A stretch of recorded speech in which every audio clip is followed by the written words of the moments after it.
In 1923, a Jewish grandmother on Orchard Street could stretch a single chicken into 7 meals. Her granddaughter today orders rotisserie from Whole Foods. Number 17 on this list was so common that pushcart vendors sold it on every corner of the Lower East Side, but try finding it today and even the oldest delis will stare at you blankly. These 25 dishes fed millions of immigrants who built this city with their bare hands. They survived pogroms, famines, and ocean crossings, but they could not survive the suburban supermarket. The recipes your great-grandmother carried in her head, the ones she never wrote down because everyone just knew them, those recipes died when she did. Before we start, hit that subscribe button. Let's count down the 25 immigrant recipes that vanished from New York kitchens. Hungarian immigrants crowded into tenements on the Upper East Side, and when money ran thin, mothers reached for cornmeal. Poliska was peasant food, a thick cornmeal mush cooked until it pulled away from the pot, then sliced and fried in bacon drippings until the edges crisped golden. In 1921, a 5-pound bag of cornmeal cost 12 cents, enough to feed a family of 6 for nearly a week. The dish arrived at the table steaming, topped with sour cream or crumbled sheep's cheese that Hungarian grocers sold from wooden barrels on First Avenue. Children drizzled it with honey when fathers were not looking. Oral histories from the Yorkville neighborhood recall mothers shaping leftover poliska into cakes for the next morning's breakfast, fried crisp and eaten with black coffee before the factory whistle called. When Hungarian immigration slowed after the Quota Acts of 1924, the dish began its quiet retreat. Today, polenta sits on restaurant menus at $18 a plate, but poliska, the version that sustained a generation, exists only in handwritten recipe cards yellowing in forgotten drawers. Number 24. Schmaltz and Gribbenes, Lower East staples. Every Jewish kitchen on the Lower East Side kept a jar of rendered chicken fat near the stove, golden and fragrant, the foundation of a cuisine born from necessity.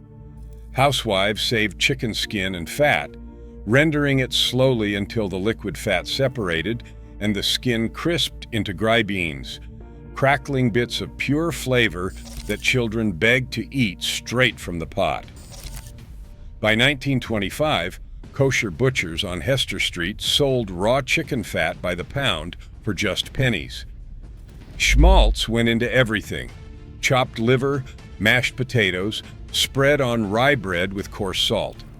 Health campaigns of the 1960s condemned chicken fat as poison, and within a generation the jars vanished. Crisco and margarine took their place. But old-timers will tell you that nothing makes chopped liver like Schmaltz. The jars are mostly gone now, and with them the taste of 1,000 Friday night dinners.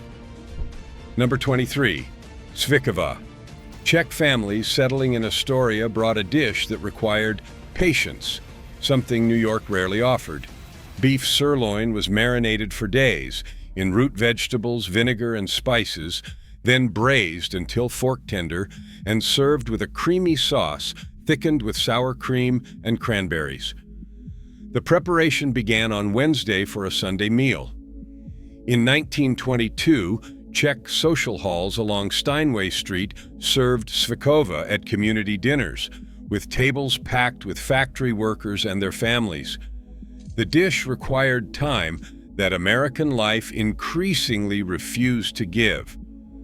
By the 1970s, the Czech halls had closed, and svikova survived only in the memories of grandchildren who could describe the taste but not recreate it. Number 22. Kapusniak. Polish immigrants packed into Greenpoint tenements, and when winter pressed against thin windows, mothers made kapusniak. Sauerkraut soup, soured and smoky, was built on ham bones saved from better days. In 1920, sauerkraut sold for 3 cents a pound, making kapusniak the cheapest hot meal a family could produce.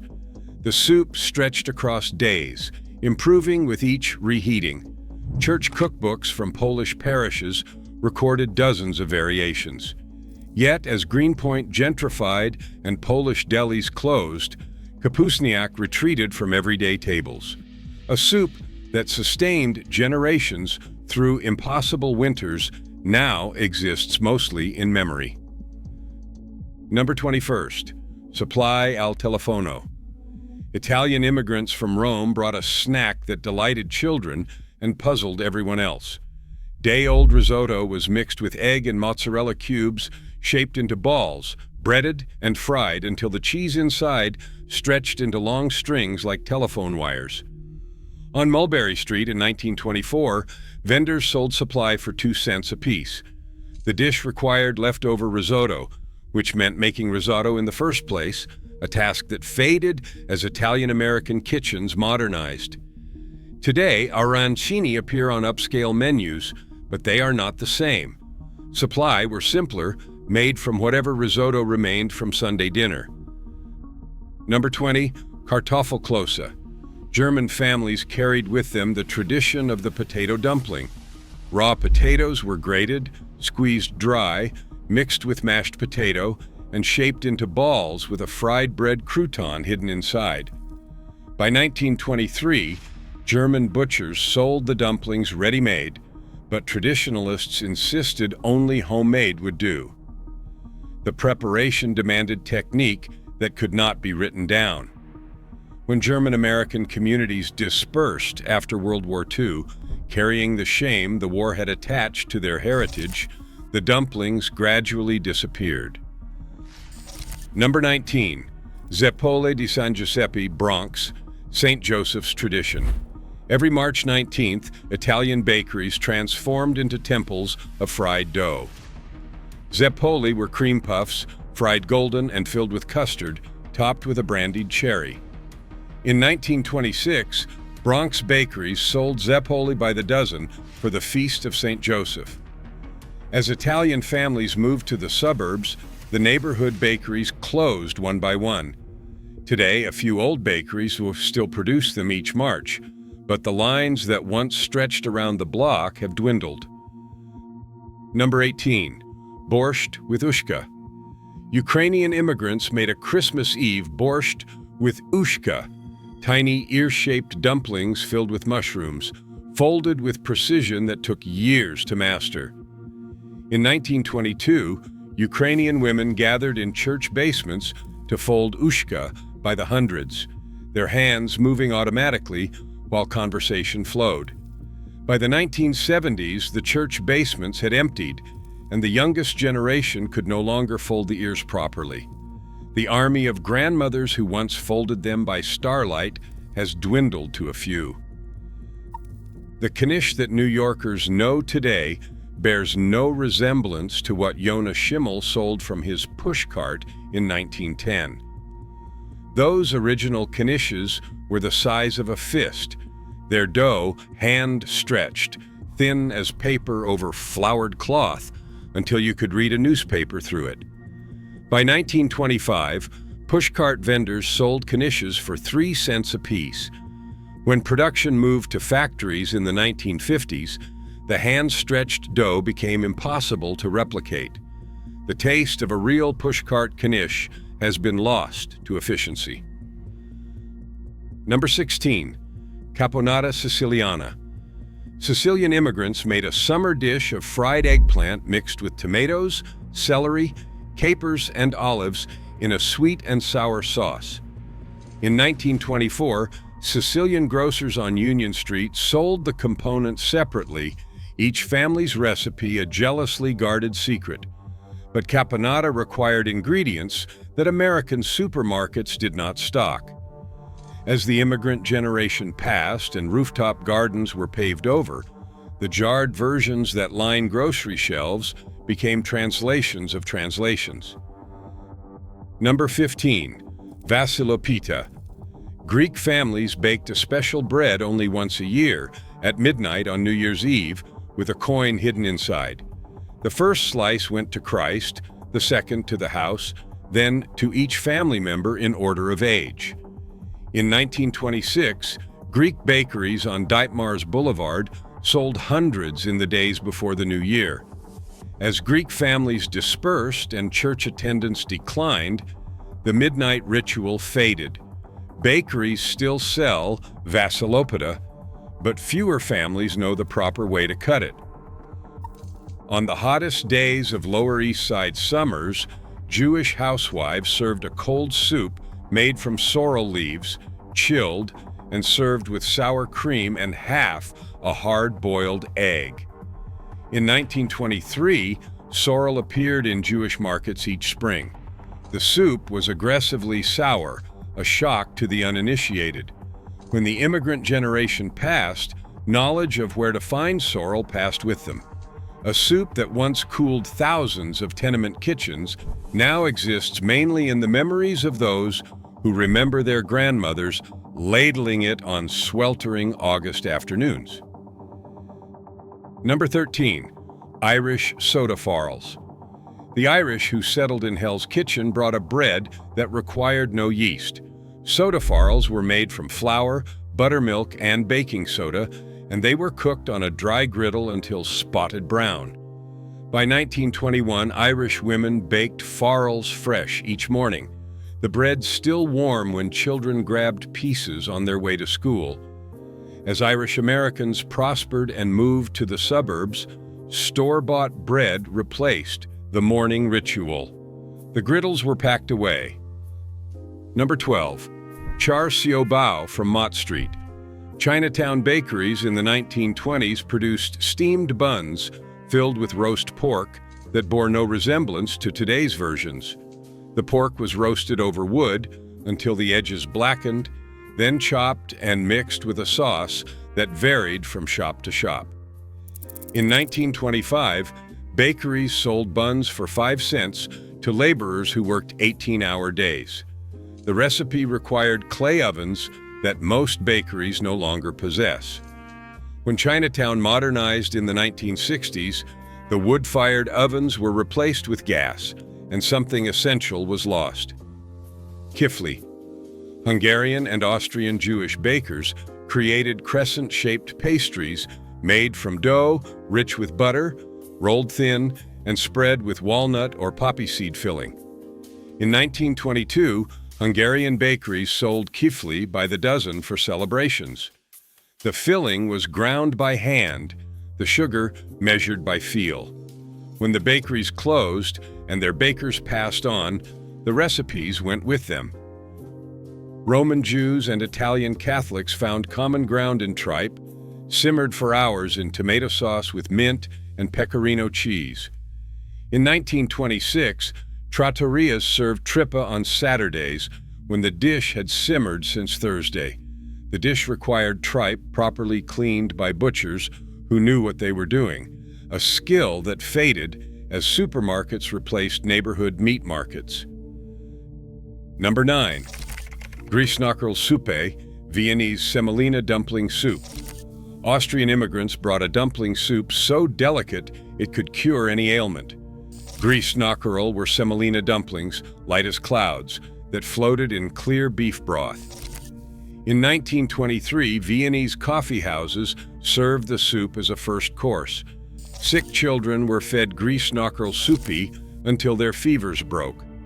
When the Austrian coffee houses closed in the 1950s, the soup retreated to home kitchens and then faded further. Number 8. Sensi. During Carnevale, Italian bakeries produced fried ribbons of dough so thin they shattered at a touch, dusted with powdered sugar. Sensi were made only in the weeks before Lent. In 1924, bakeries sold them by the bagful. The tradition required a community that observed Lent strictly enough to make the pre-Lenten indulgence meaningful. As observance faded, so did the urgency to eat sensi while you still could. Number 7. Kugel from the brick oven. Before electric ovens, Jewish housewives brought their Sabbath kugel to neighborhood bakeries to cook in the residual heat of brick ovens. The kugel would be slid in Friday afternoon and left overnight, emerging Saturday morning transformed by hours of slow cooking. In 1921, bakeries accepted kugels by the dozen. When brick ovens gave way to gas and electric, the overnight kugel became impossible. Number 6. Cotticino with lentils. Italian families from Emilia-Romagna brought a New Year's tradition of pork sausage served with lentils, whose coin-like shape promised prosperity. On December 31, 1925, Italian butchers sold cotticino by the hundreds. The sausage required a butcher who knew how to make it, and as Italian butchers retired without successors, cotticino became harder to find. Number 5. Mandelbrot. Jewish bakeries produced twice-baked cookies made with oil instead of butter, flavored with almonds and vanilla. In 1922, every Jewish bakery displayed trays in the window, and the cookies were sold by weight. Grandmothers kept Mandelbrot in tins, always ready for visitors. When commercial bakeries discovered biscotti in the 1990s, Mandelbrot retreated, perceived as old-fashioned. Number 4. Ellis Island beef stew. When immigrants arrived at Ellis Island, they were fed a meal designed to introduce them to their new country. Chunks of American beef floated in flour-thickened gravy with potatoes, carrots, and onions. Between 1900 and 1924, millions ate this stew as their first American meal. The recipe contained no garlic, no paprika, nothing that might taste like the countries left behind. It was a message. By 1924, the dining hall had closed, and the recipe existed only in government archives. Number 3. Sfincione Palermitano. Sicilian immigrants brought a thick, spongy pizza topped with tomatoes, onions, anchovies, and breadcrumbs. In 1926, Sicilian bakeries in Bensonhurst sold sfincione by the slice. When Neapolitan pizza became the American standard in the 1950s, sfincione retreated.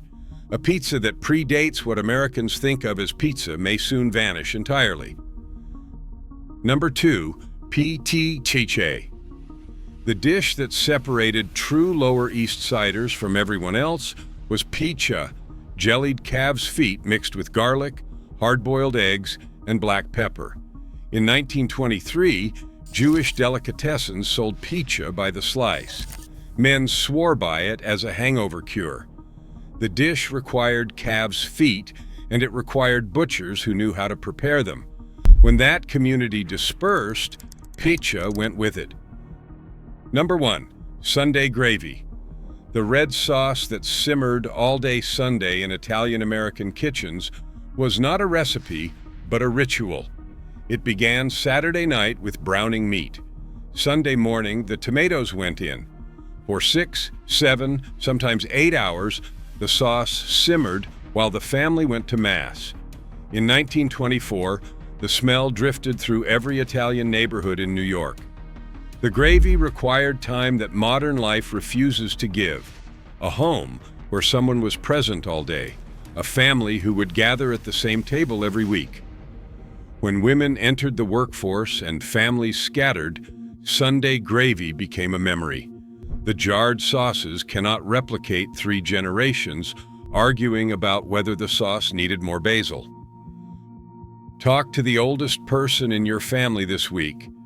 Ask them what their grandmother cooked. Write it down.